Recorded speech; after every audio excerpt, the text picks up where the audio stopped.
Bruce Bauer, Here. James Gartner, Here. Sean Mill, Here. Alexander Knoll, Here. Lynette Barino. Mr. Chair, you have a quorum. Would everyone stand for the Pledge of Allegiance?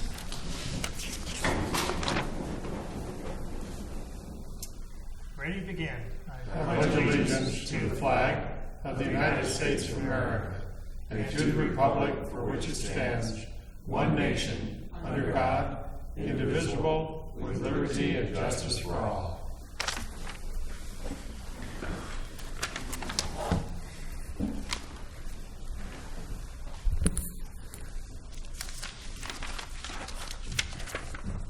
This is a portion where we have public comments. Good evening, everybody. Is there any members of the public have any non-agenda items, any public comments? If so, you may fill out a request form to speak with the secretary, and after introduction, you have 3 minutes. Seeing none, let's move on to the consent calendar. First item of business is the consent calendar.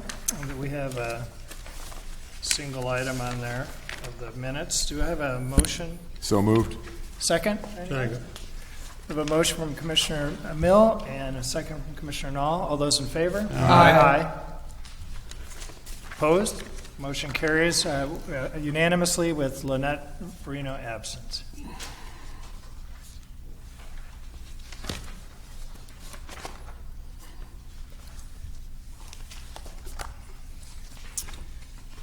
Let's move on to the business calendar. Next item is Commissioner Communication Disclosure. Do any commissioners have anything they wish to discuss regarding, disclose with regards to items on tonight's agenda? Guess not. Okay. We'll move on to the public hearings. This is a time and place for public hearings on 2 items. If you wish to address the Planning Commission, please file a request to speak form with the Secretary.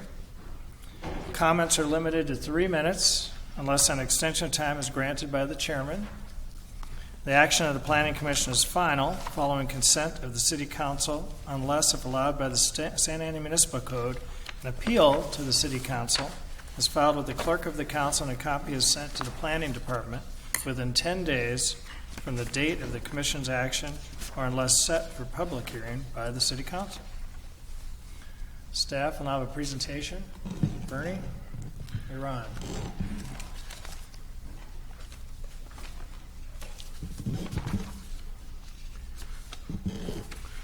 Good evening, Chairman Gardner and Commissioners. The first item before you this evening is a request by Dollar General Market located at 1445 South Main Street. The existing supermarket, Dollar General, is requesting a new Type 21 ABC license out there. The project for the municipal code requires a conditional use permit. In this case, it's a store that wishes to sell alcohol, which they do not today. In addition, the project will require a letter of public convenience or necessity due to crime by the state ABC. This specific location is within the 16th percentile of crime compared to the rest of the city, and we can go into that in a bit more detail as I continue here. I want to give you an overview of the site. It's approximately 1.6 acres in size, and the existing Dollar General store is approximately 20,000 square feet, located within an integrated development site there, just on the northeast corner of Main Street and Edinger. There's approximately 105 parking spaces out there today. The project site has a zoning designation of C2 or general commercial, which is consistent with the general plan as well, and surrounded by commercial and residential uses. A majority of commercial uses to the north and south. On the west, there's additional commercial uses across Main Street, and there are some residential uses to the east. However, the building itself fronts and faces Main Street, which is the primary point of access for the retail store. This slide illustrates the site plan as it exists today. In 2014, Dollar General took possession of the site and re-tenanted the previously vacant building that was a retail grocery store. I believe it was CVS Market, and then might have been a Rite Aid at some point as well. The applicant in 2014 made various site upgrades out there, restriped the parking lot, and added some additional parking. As a non-conforming site, they were subject to meet complying with our current sign standards. It was I don't know what it was exactly, 25 feet or 30 feet foot pylon sign along Main Street, which had to come down and subsequently was replaced with a conforming freestanding monument out there. This is the proposed market, or the existing market's, floor plan. Approximately 100 square feet will be devoted to the display and storage of alcohol, which is less than 1% of the total square footage for the market itself. Here's a photo from the grand opening that was submitted earlier on through the process. Shows the existing facade and some of the restriping that took place out there. For those of you that might not be familiar with Dollar General, they're currently a retail store. It's a small box retailer, essentially, very popular on the East Coast. Have about 12,000 stores in about 43 states across the states. And their hours of operation out there are from 7 a.m. to 11 p.m., Monday through Sunday. As I mentioned, the site upgrades were completed back in 2014. If you recall, as part of our alcohol entertainment modifications, we reduced the threshold from 15,000 square feet to 10,000 square feet when we're talking about over-concentration. This particular building is well in excess of the threshold at 20,000 square feet, so it's not subject to the city's over-concentration requirements.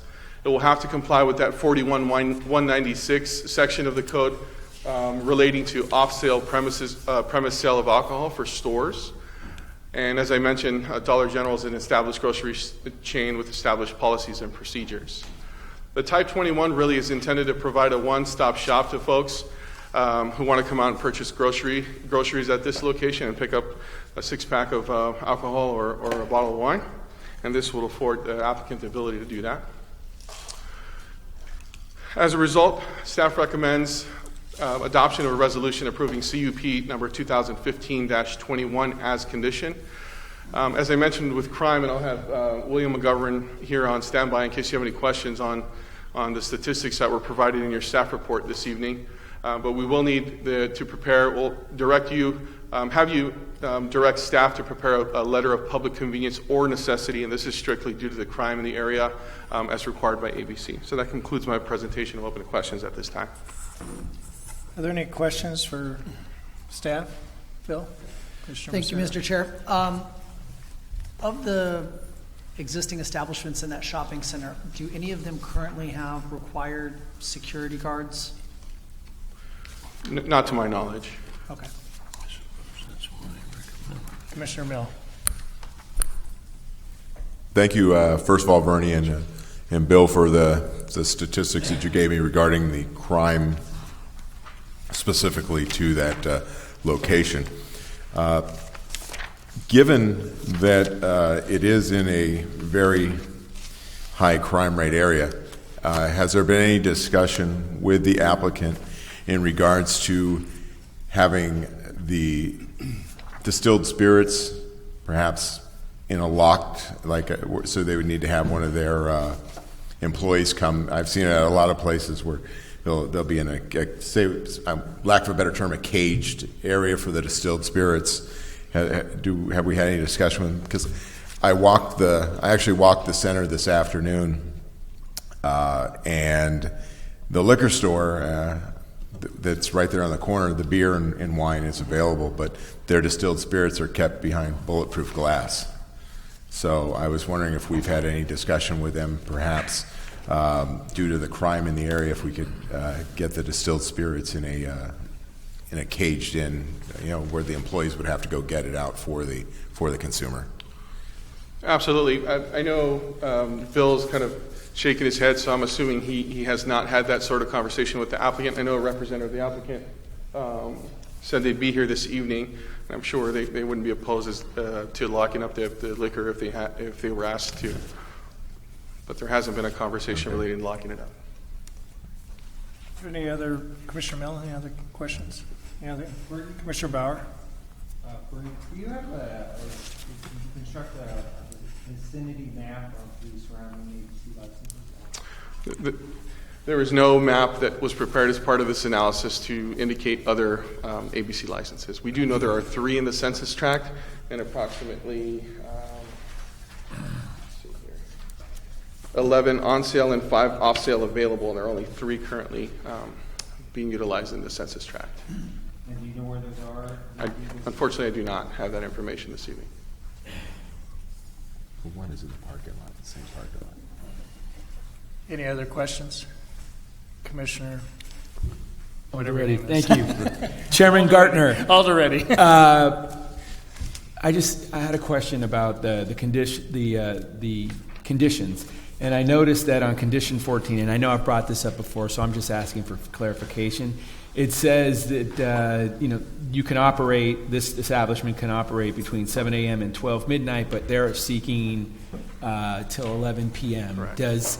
So how do we hold them to the 11 p.m.? Does this get changed, or is it they can, if they want to stay open till midnight, they can? So first of all, these are operational standards and no longer conditions of approval. Okay. And the applicant has indicated that they propose at this point in time to sell, to remain open until 11 p.m. The conditional use permit entitlement portion would allow them to then sell until midnight if they chose to do so. Okay. All right. Thank you. Commissioner Becerra. So just to add to that, so then on their ABC license, are you aware if they applied just to 11 p.m. then? ABC and our department have similar operational standards, so I believe their existing, or this proposed license would be limited to 12 midnight as well. Okay, thank you. Commissioner Mills. Just a point of clarification. I believe they're open until 12 p.m. on Saturdays, or 12 a.m. on Saturdays. That's at least that's what the sign in front of the store said. Okay, so the hours of operation that were provided to staff were 7 a.m. to 11 p.m. 7 days a week. Okay. I have just a couple of comments. From my end, this is similar to like a Smart and Final size as far as that goes. So it's a typical, very common to have liquor sales and that size of a establishment.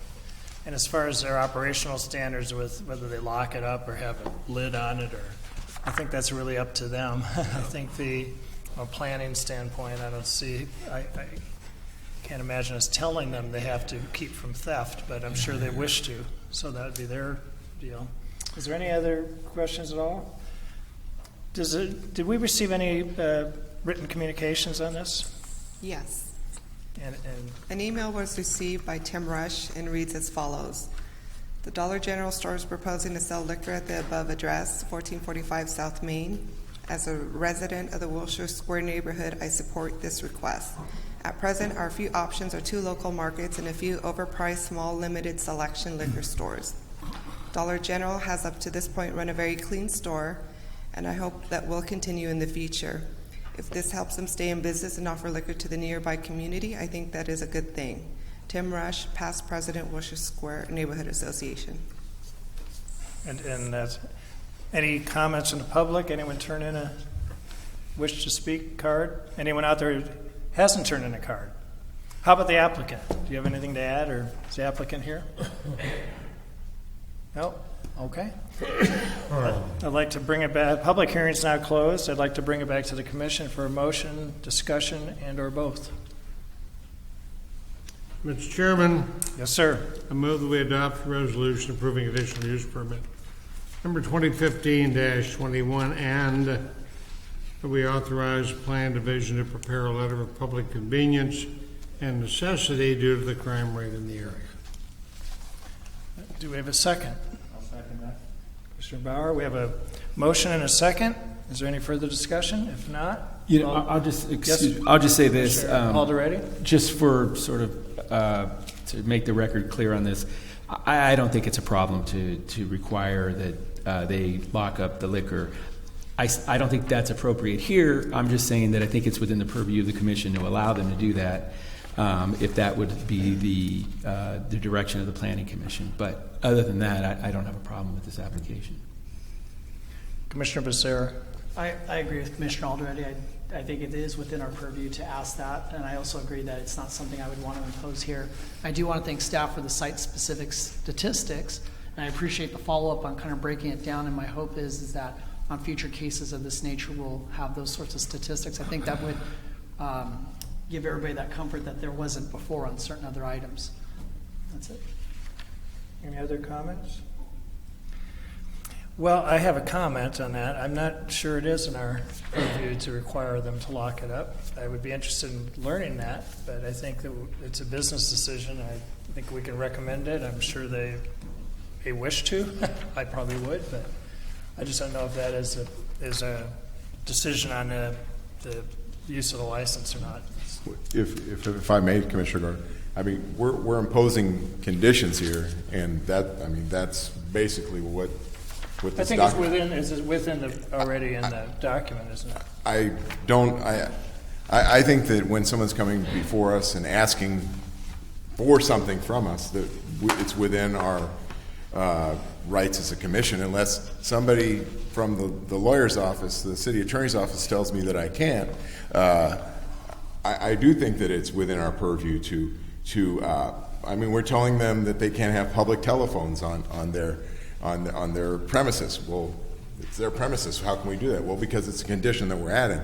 And I think that given the high crime rate, the nature of the crime in the area, I think it is within our purview. And I think we're doing our due diligence as commissioners in making such requests. I'm not gonna push the matter here. We have a motion and a second. I would prefer to see that the liquor, especially the distilled spirits, be locked up or have some kind of security system in place, because I do think it's for the good of community if we do so.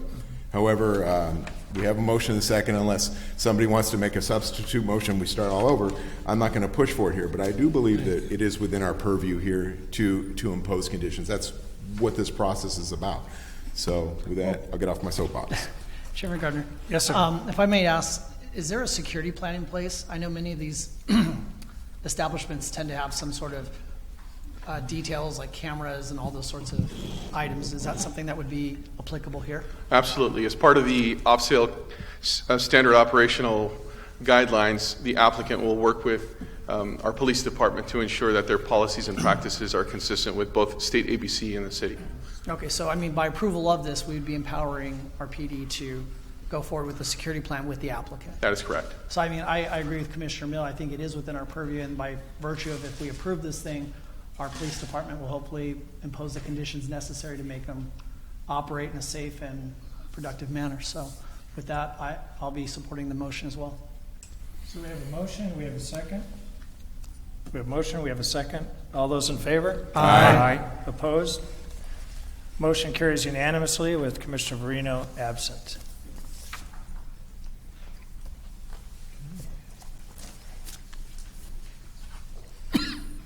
On to the next item. Bernie, you're up again.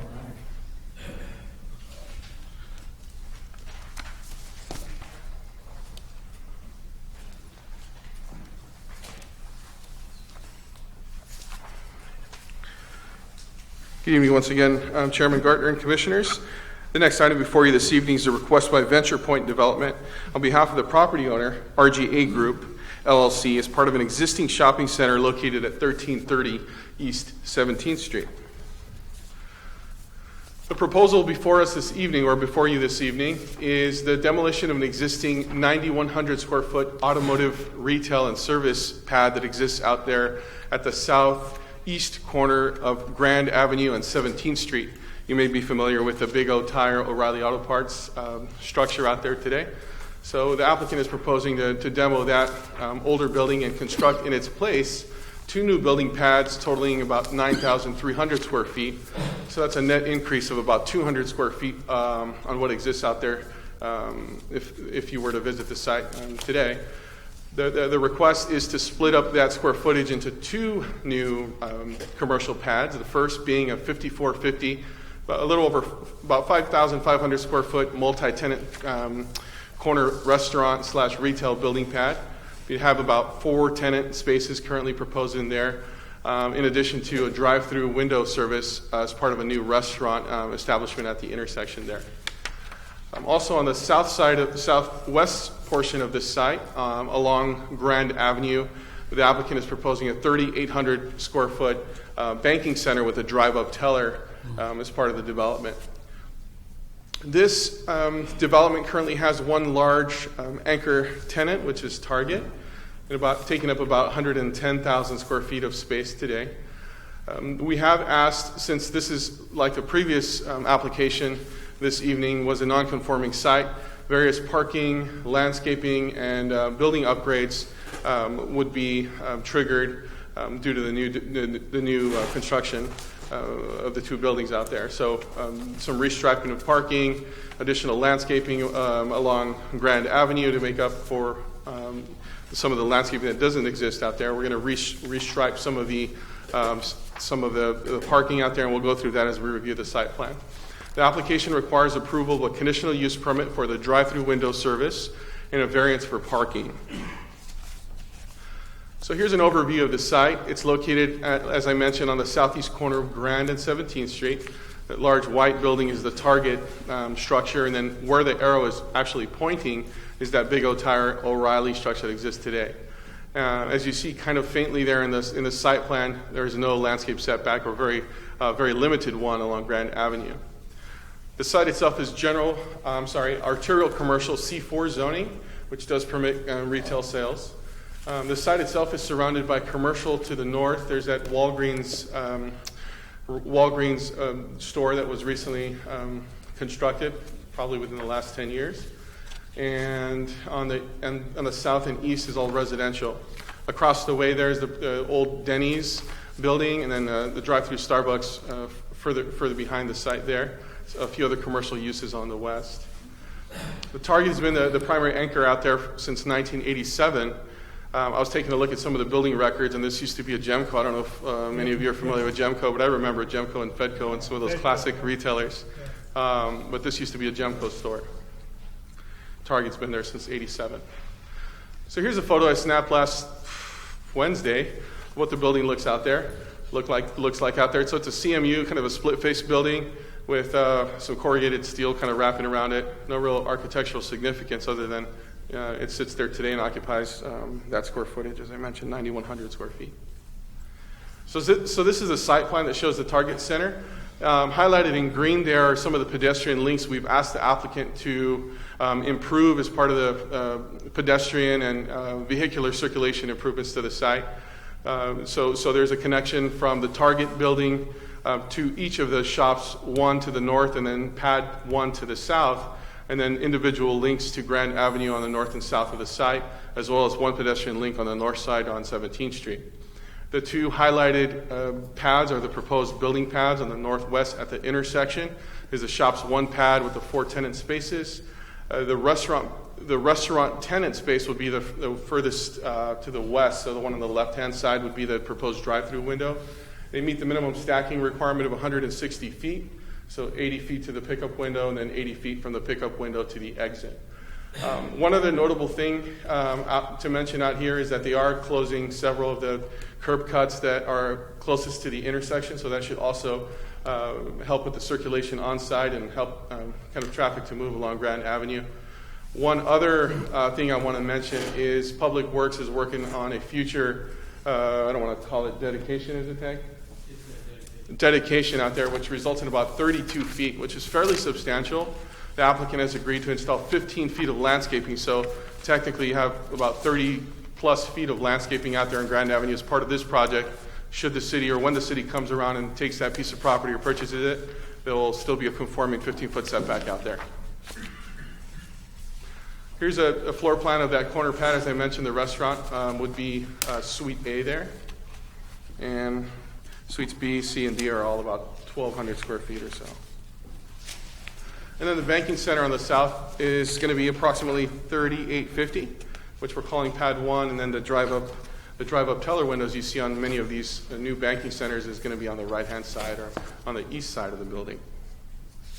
I didn't want to give you all of the building elevations, but I wanted to kind of give you a flavor for what the architectural theme of the shopping center is going to be. They're using some of the current materials that are used these days with the metal storefront awnings and stone veneer at the base of the building.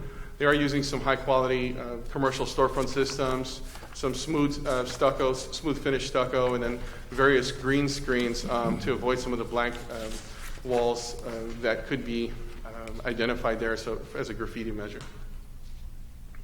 Anti-graffiti measure, I'm sorry. All right, so let's get to the analysis here. The project, as I mentioned, requires a CUP for the drive-through window service. The applicant is requesting a variance, even though there's only a net delta of 200 square feet of new square footage.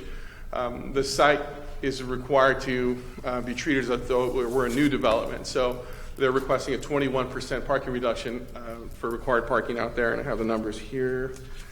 For parking, let's see here, 611 parking spaces would be required. However, they did hire a parking consultant, Koonsman and Associates, that determined, after doing actual counts out there, peak parking demand is going to be about 270 spaces. The site has in excess of 430 spaces out there today, so there should be plenty of parking available for folks. The site itself was designed to lessen impacts onto adjacent properties on 17th and Grand, so we try to get that drive-through kind of tucked away around the building, increase the landscaping to avoid light and glare impacts onto the streets. And then the project itself will hopefully redevelop an underutilized area of the existing center along Grand Avenue there and add additional community benefit for the residents. I'm going to go back to the site plan really quick here to show you actually the aerial. So this is kind of a standalone integrated shopping center. As you see, the closest residential street would be 15th on the south and then Linwood to the east. So really, there's not too much opportunity for spillover parking in the neighborhoods.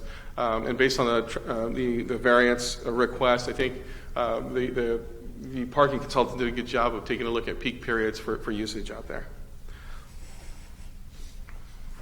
So based on that, staff's recommending that the Planning Commission adopt a resolution approving conditional use permit 2015-18 and variance 2015-09 as conditioned. That concludes my presentation. I'm open to questions at this time.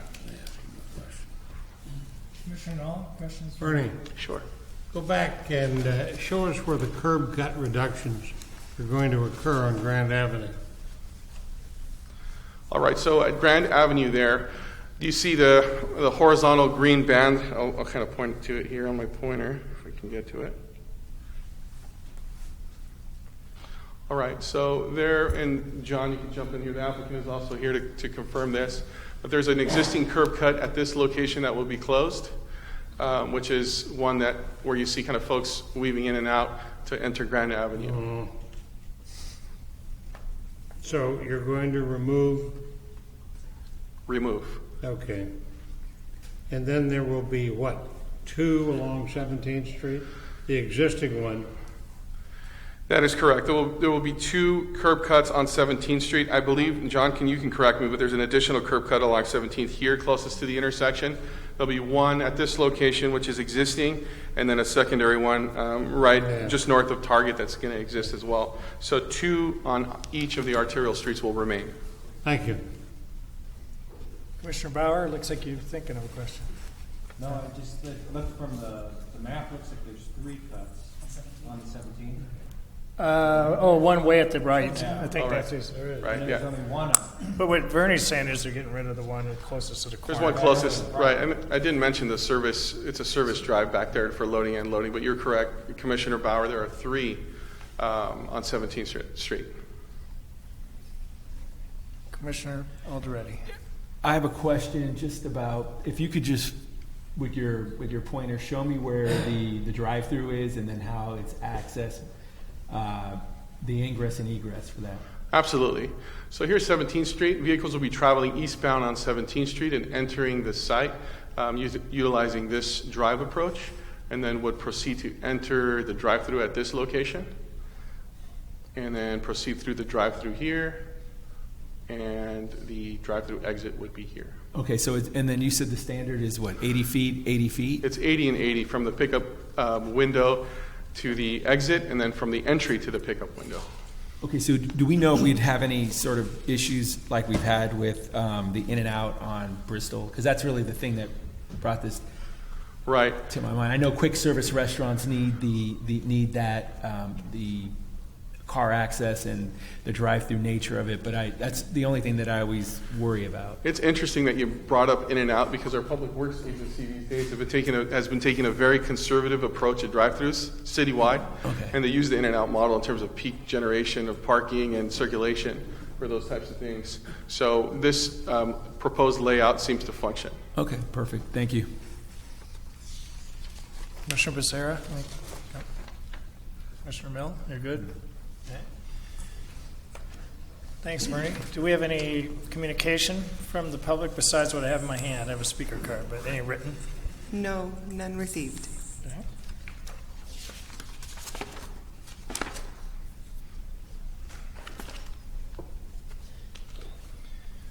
In that case, I'd like to call Mr. Reyes.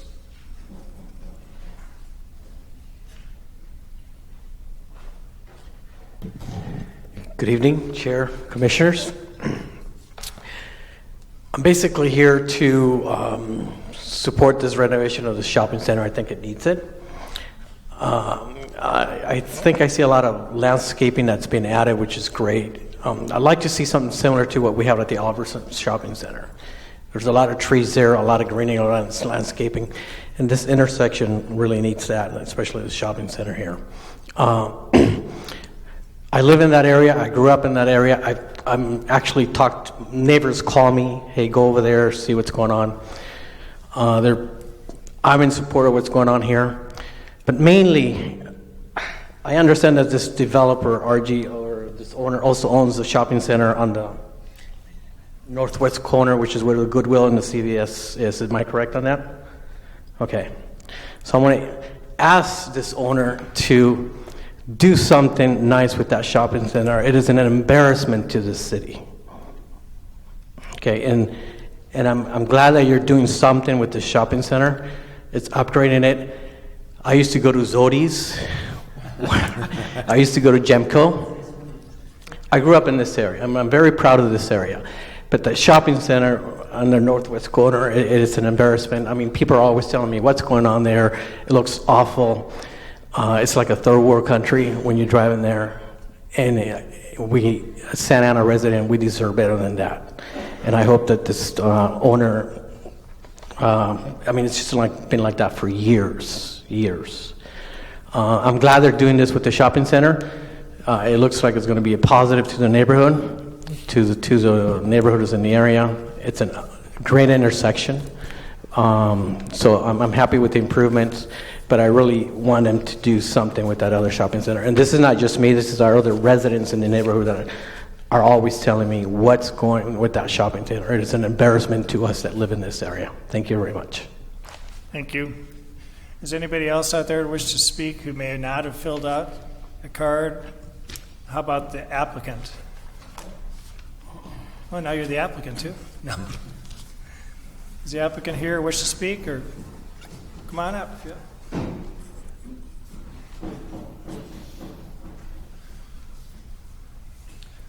Mr. Chairman, Commissioners, thank you very much tonight. I'm John Clement with Venture Point, and we've worked very hard with staff over the last year or so, and hopefully have developed something that'll be a great improvement for the area. We note your comments, and there's a story behind the other center. It's not germane to this, but there's a real story, and there will be improvements made. Okay, great. Any questions to the applicant? Commissioner Becerra.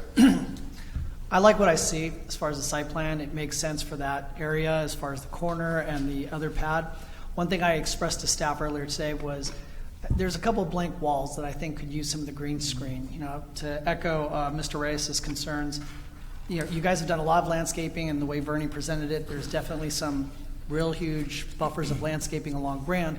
But, you know, unfortunately in Santa Ana, we do have some folks that like to, you know, mark their territorial walls. And I think landscaping is just a win-win situation in trying to prevent that. So with that being said, I know in my conversation with Vernie today, there was some walls that may not be suitable, but I wanted to ask the applicant if you would be willing to add some additional green screening on some of the walls. Yes. In fact, based on your comments today, we worked with Vernie, and we're very happy to add some green screen. And I know you're familiar with that on all walls that will accommodate it. Great. Thank you. Any other questions, comments? Mr. Bauer. Thank you, Mr. Chairman. I know we can't ask that as a condition of this project, but if you don't mind taking a minute after the meeting and then talking with Mr. Reyes, who's a neighborhood liaison, active in the community, and maybe apprising of the situation with this other center, if you don't mind. Certainly Happy to. From afar, but if you, Yeah. if you Happy do to. that, I'd appreciate it. Any other comments? Okay. I'm going to close the public hearing then and bring it back to the commission for Thank a you. motion, discussion, or both. Commissioner Becerra.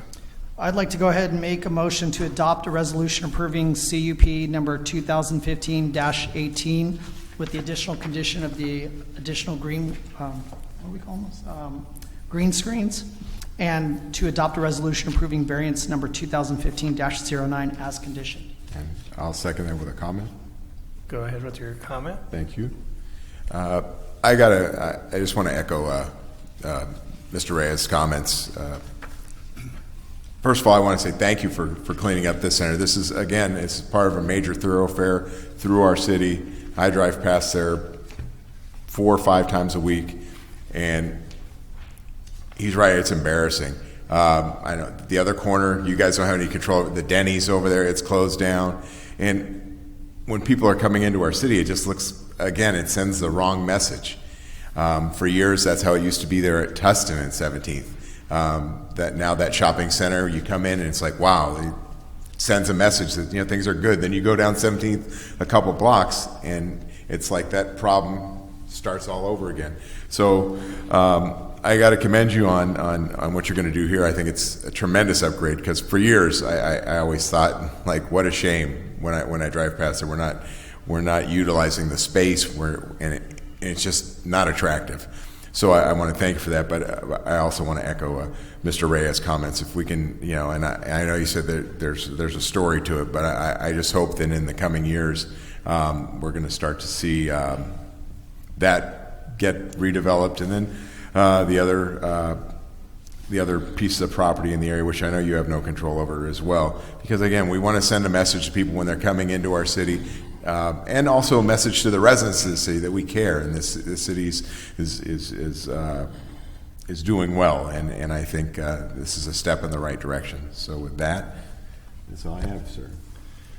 I agree with Commissioner Mill. It's a great job. It's going to be a nice improvement. I actually went to the Gemco store too at one time, but I recently went in the Target. It's very nice inside. I think you have plenty of parking. The landscaping will definitely improve it. With that being said, we have a motion. We have a second. All those in favor? Aye. Opposed? Motion carries unanimously with Commissioner Marino absent. Good luck. Thanks a lot.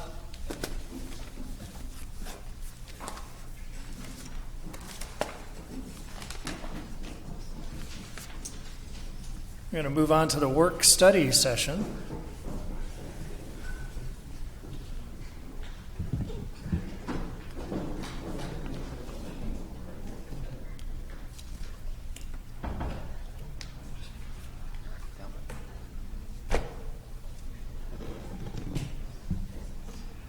Good evening, Chairman and Commissioners. My name is Christy Kindig. I'm with the Public Works Agency, and the Climate Action Plan has been our project.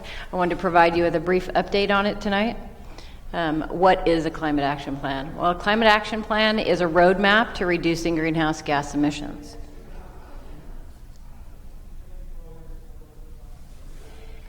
The reason we're here today is recent laws and legislation are guiding us to emissions reduction. Assembly Bill 32 and SB 97, 375, and most recently the executive order are all guiding us towards these emission reductions. AB 32 and the executive order actually contain statewide reduction goals.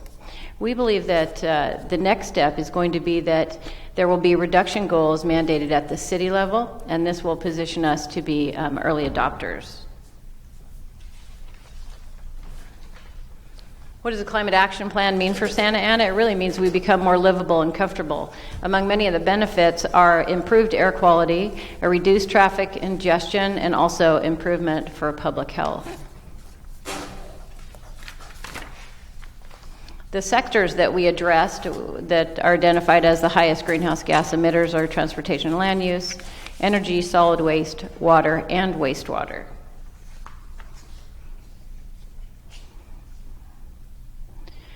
To establish a baseline greenhouse gas emissions inventory, we needed to go back to the earliest date we could find good data for. That was 2008. And if you look at our complete inventory, you look at our city operations, our subset is only 1.6% of this community emissions. Do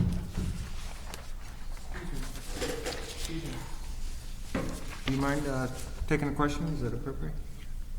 Go ahead. Going back to the last slide, if you could explain that a little more, I'm not sure exactly what it meant. This is the complete inventory for the city of Santa Ana for the year 2008. The city operations is really our municipal operations, anything that we conduct.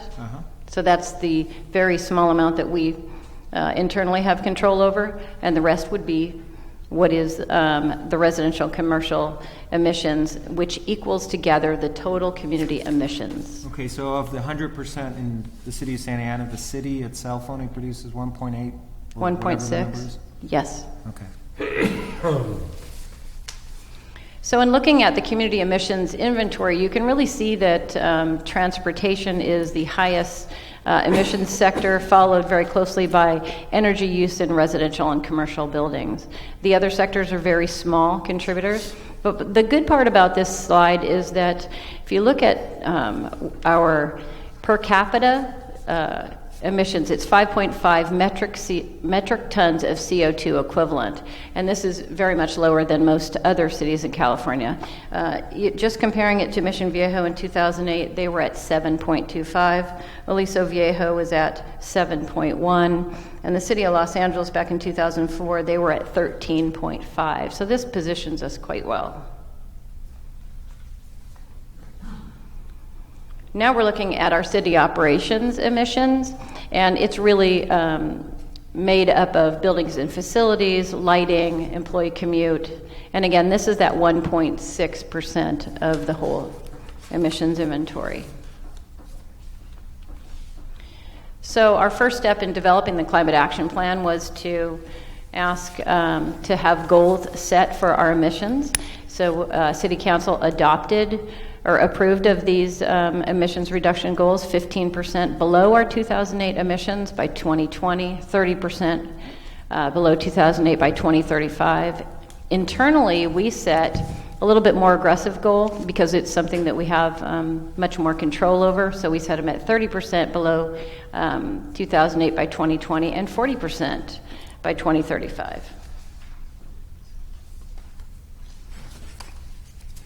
Our next step was to develop climate action plan measures, and in doing so, what we're doing is we're creating a list of tasks or actions that would reduce greenhouse gas emissions.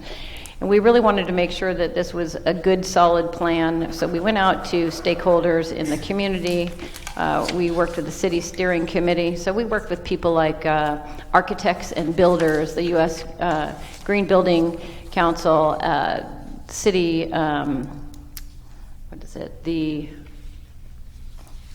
Chamber of Commerce, and also Santa Ana, South Santa Ana Merchants Association. So we tried to get everybody's input. We came up with a list of measures that we hope that are reasonable, supportable, and implementable. In looking at this summary of the Climate Action Plan measures, you can see where our different sectors are listed on the left-hand side: transportation, land use, energy, and then solid waste, water, and wastewater. The state mandates, if you'll notice, those are two measures, and those are actually the highest achievers of emissions reductions. And those are based on the Renewable Portfolio Standard, which requires the utilities to develop more renewable energy use, and then also the PAVLI regulations, which address vehicle miles per gallon. In addition to that, we have existing programs that have been put in place since 2008, and that is the list of all the emissions reductions and the number of tasks. Excuse me. Yes? You can go back to that. Sure. I don't understand. Okay. If you could explain it, I mean, what are the columns on the left? I'm so sorry. Let me start with the community-wide measures. That's the number of measures that we have in the transportation and land use. So we have 11 measures for the community-wide. We have one measure for municipal operations. What is the measure? A measure is a task or an item that we're going to implement in order to achieve greenhouse emissions reduction.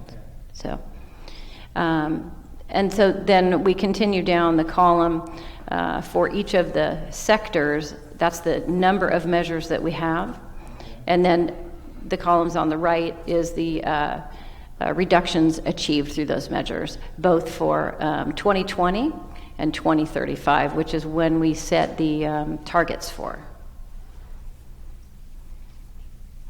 So here we are now. We are in the environmental review portion. We have published a notice of intent. We are in the public review process. That will end November 18th, 2015. And then part of me being here right now is to present an update to committees. And we're going for council approval on December 15th. And then following that, we'll start implementation and monitoring.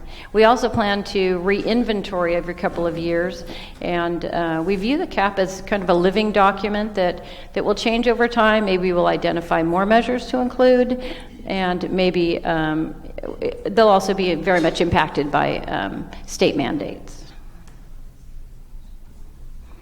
So I just wanted to let everybody know that if you'd like to look at the draft climate action plan, if you haven't seen it already, you can see it on this website. I also really just want to take a moment to thank the Planning and Building Agency, because they were incredible partners in developing the climate action plan, and they have really been assisting and overseeing the environmental review portion. We couldn't have done it without them. So thank you for your time. May I ask another Yes, you may. In terms of, or maybe this is better directed to the department, in terms of the Planning Commission, what role, if any, do we have in connection with climate action? The climate action plan will be incorporated in the general plan sustainability element, and we will be using this document as we come forward for further discussion. Okay, so it's some guidelines that direct. There's some guidelines, and that's some directions that we will definitely follow. And in order to meet these goals, we will have to come up with policies that actually direct us that way. All right. Any other questions? Thank you.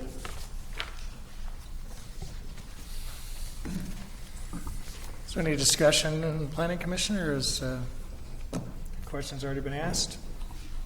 Okay.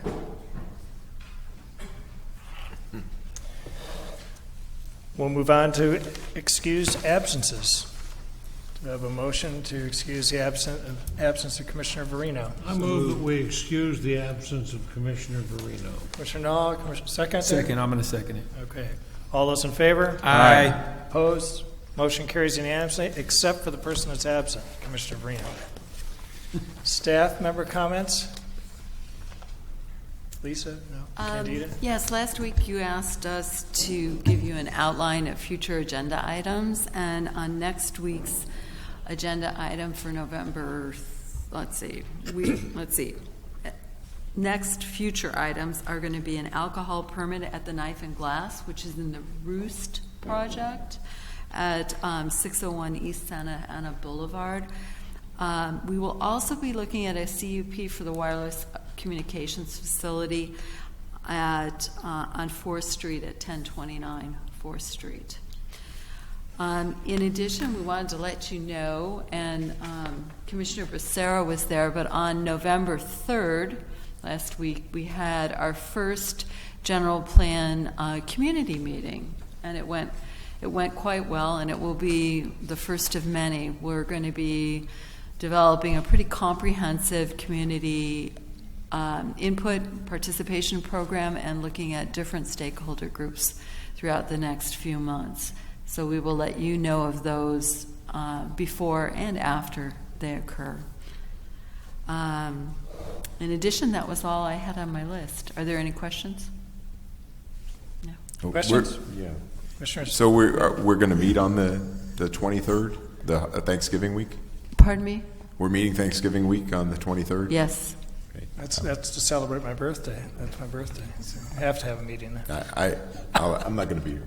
Oh, well, okay. Maybe I'll go with him. No, I'll be out of state. Mr. Chair, could we get feedback from Commission to see if we have a quorum that week? That it's quite possible that others might be out.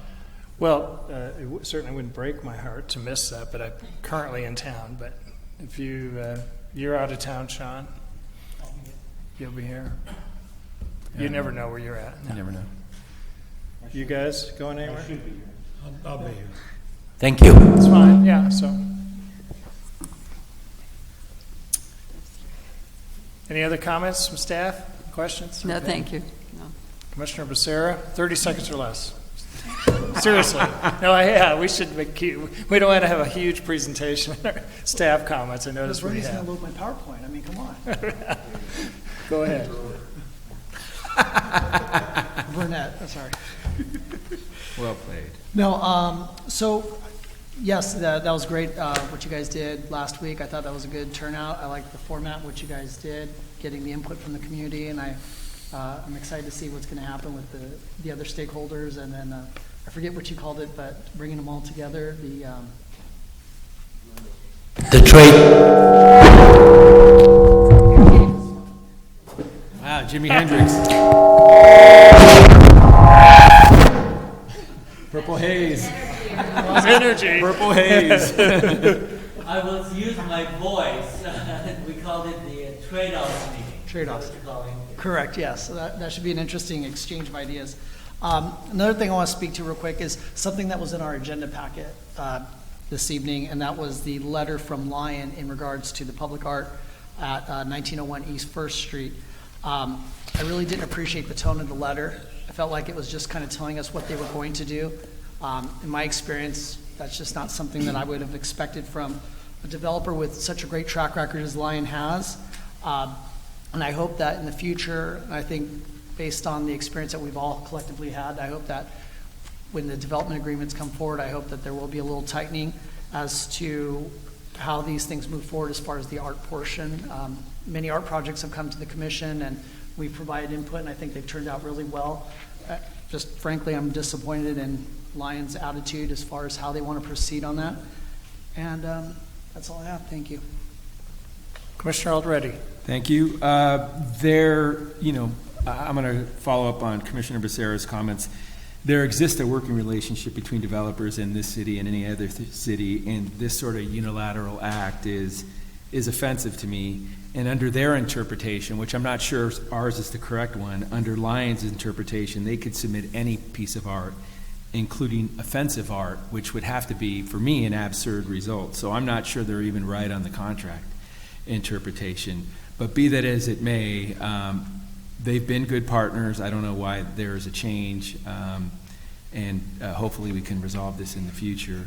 The other thing I just wanted to mention is I attended an amazing event, I think other commissioners here to the Noche de Altares, and it's sort of surprising to me that an event that's rarely celebrated in Mexico is actually become so popular here. And I think that's a testament actually to the organizers' creativity and a willingness to sort of create something out of whole cloth. I know it's popular in other cities and popular in southern Mexico, but I thought it was a great event, and it's the second time I've attended, and it's grown exponentially. And I know there was another event going on further down, so there were a lot of people downtown of all different stripes, and I thought that was a neat thing to see. Thank you. Vice Chair Mill. Thank you, Mr. Chairman. I'd like to also echo the sentiments of Commissioner Becerra. Very, very disappointed in the folks over at the Lion community. The letter, not very diplomatic at all. Basically says, I don't care what the Planning Commission, the representatives of the residents of the city think. We're going to do what we want.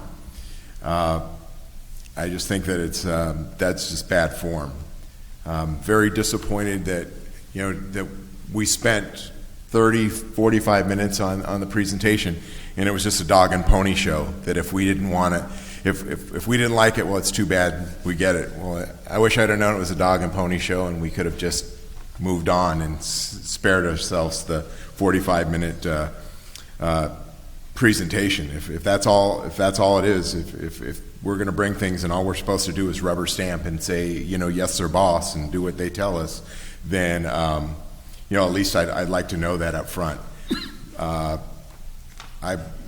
personally, the tone of the letter is pretty much, I think that more offends me more than anything else, is that they basically said, we don't care what the planning commission of this city, the people who represent, we represent the council who represents the residents of the city, and they don't care what the residents of Santa Ana think. That's what it tells me, and very disappointing. And I don't know how you go from here on this one, but in the future, I know that Hassan had said that perhaps we're going to take a look at how we go forward with the approval on public art and whatnot. Is that? I'm afraid to turn on the microphone, but we have a proposal that we're waiting because the community development department is doing, and has a consultant doing some work on arts, making recommendations. We're waiting for that to come out, but we actually have our own proposal, like zoning code amendment, that we will bring to the planning commission as part of the zoning code. Okay. I agree with Commissioner already, is that I know some folks have said, well, this is a free speech issue and they should be free to their art and it's to interpretation. But while in itself this isn't offensive, it is a slap in the face to the city of Santa Ana and its residents. So I would disagree that I think that we're supposed to be have some kind of say in the city, because I know we'll get a lot of questions from folks. They're going to be like, who the heck approved putting a wave on the corner of First and Cabrillo, and what the heck does that have to do with anything? So with that, that's all I have, Mr. Chairman. Commissioner Knoll? I unfortunately must disagree with my brethren here. It is my opinion that we are not being called upon to judge art here at the Planning Commission.